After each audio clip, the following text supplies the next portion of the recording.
Assalamualaikum warahmatullahi wabarakatuh. Perkenalkan, nama saya Sandi Kurniawan, NIM 18086211, angkatan 2018, mata kuliah tes pengukuran dan evaluasi pendidikan jasmani, jurusan pendidikan olahraga. Baiklah, di sini saya akan menjelaskan yang pertama tipe-tipe tubuh pada manusia. Yang kedua, cara mengukur antropometri. Baiklah, langsung saja ke materi yang pertama, yaitu tipe-tipe tubuh manusia ada 3, yaitu yang pertama ektomorf, yang susah menambah berat badan. Ciri-cirinya badan yang kurus, bahu kecil, dada datar. Yang kedua mesomorf, tipe tubuh yang ideal, yang selalu diinginkan oleh semua orang. Ciri-cirinya yang pertama yaitu bentuk otot yang besar, yang kedua tubuh seperti binaraga, yang ketiga endomorf, yaitu tipe badan yang susah menurunkan berat badan. Ciri-cirinya badan yang pendek dan bulat. Yang kedua yaitu cara mengukur antropometri. Yang pertama dengan mengukur cara berat badan. Yang pertama, ketika alat sudah menunjukkan angka 0,000, mintalah anak tersebut untuk berdiri di tengah timbangan. Yang kedua, pastikan posisi badan tegak lurus, mata pandangan ke depan, kepala lurus ke depan, kaki tidak menekuk. Setelah anak berdiri dengan benar, secara otomatis timbangan tidak goyang dan bisa dilihat hasilnya. Yang kedua, bayi atau anak yang belum bisa berdiri. Jika anak belum bisa berdiri, mintalah ibu untuk menggendong tanpa menggunakan selendang. Ketika alat timbang sudah menunjukkan angka 000, mintalah ibu dengan menggendong sang anak untuk berdiri di tengah-tengah alat timbangan. Yang kedua, pastikan posisi badan tegak, mata lurus ke depan, kaki tidak menekuk, dan kepala tidak ke bawah. Kemudian ketika timbangan dalam keadaan tenang, setelah itu ibu berdiri dengan benar, secara otomatis alat timbangan akan menunjukkan hasil pertimbangan yang sebenarnya. Akhirnya kita mengetahui hasil ibu itu menimbang dengan anaknya. Yang keempat, ulangi pengukuran. Kali ini hanya untuk ibu saja tanpa menggendong anak.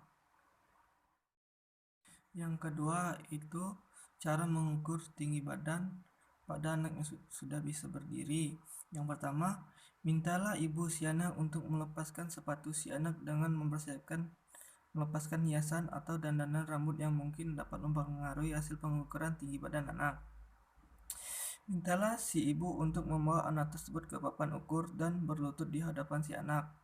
Mintalah si ibu agar berlutut dengan kedua lutut di sebelah kanan si anak. Yang kedua, berlututlah Anda dengan lutut sebelah kanan di sebelah kiri anak tersebut. Ini akan memberikan kesempatan maksimum kepada Anda untuk bergerak. Tempatkan kedua kaki si anak secara merata dan bersamaan di tengah-tengah dan menempel pada alat ukur atau dinding. Tempatkan tangan kanan Anda sedikit di atas mata kaki si anak pada ujung tulang kering, tangan kiri Anda pada lutut si anak dan dorong ke arah papan ukur atau dinding. Pastikan kaki si anak lurus dengan tumit dan betis menempel di papan ukur atau dinding. Yang keempat, mintalah si anak untuk memandang lurus ke arah depan atau kepada ibunya yang berdiri di depan si anak. Pastikan garis pandang si anak sejajar dengan tanah. Dengan tangan kiri Anda peganglah dagu si anak dengan perlahan-lahan Ketatkan tangan Anda. Jangan menutupi mulut atau telinga si anak. Pastikan bahu si anak rata dengan tangan di samping dan kepala. Tulang bahu dan pantat menempel di papan ukur atau dinding. 5. Mintalah si anak untuk mengambil napas panjang. Yang keenam, dengan tangan kanan Anda, turunkan meteran alat pengukur hingga pas di atas kepala si anak. Pastikan Anda menekan rambut si anak. Jika posisi si anak sudah betul, baca dan catatlah hasil pengukuran dengan desimal 1 di belakang koma. Dengan melihat angka di dalam kaca pengukuran, naikkan meteran dari atas kepala si anak dan lepaskan tangan kiri Anda dari dagu si anak. Yang kedua yaitu langkah untuk melakukan pengukuran tinggi badan bayi atau tidak bisa berdiri. Yang pertama, dengan bantuan ibu si anak, baringkan si anak di permukaan keras yang rata dengan memegang punggung si anak dengan satu tangan dan bagian bawah badan dengan tangan lainnya. Dengan perlahan-lahan turunkan si anak ke atas permukaan keras tersebut dengan bagian kaki menempel di tembok. 2. Mintalah ibu si anak untuk berlutut di sebelah alat ukur menghadap alat ukur agar si anak lebih tenang. 3. Pegang kepala si anak dari kedua arah telinganya dengan menggunakan tangan secara nyaman dan lurus. Tempelkan kepala si anak ke bagian atas papan ukur sehingga anak dapat memandang lurus ke arah depan. Garis pandang si anak harus tegak lurus dengan tanah. Kepala Anda harus lurus dengan kepala si anak. Pandangan langsung ke mata si anak.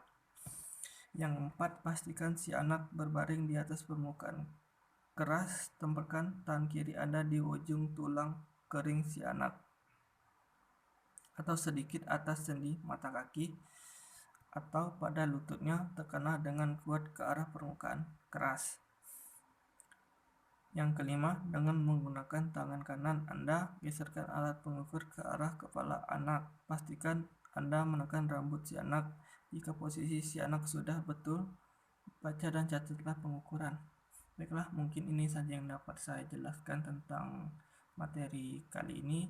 Jika ada kesalahan saya mohon maaf. Saya akhiri, wabillahi taufiq wal hidayah. Wassalamualaikum warahmatullahi wabarakatuh.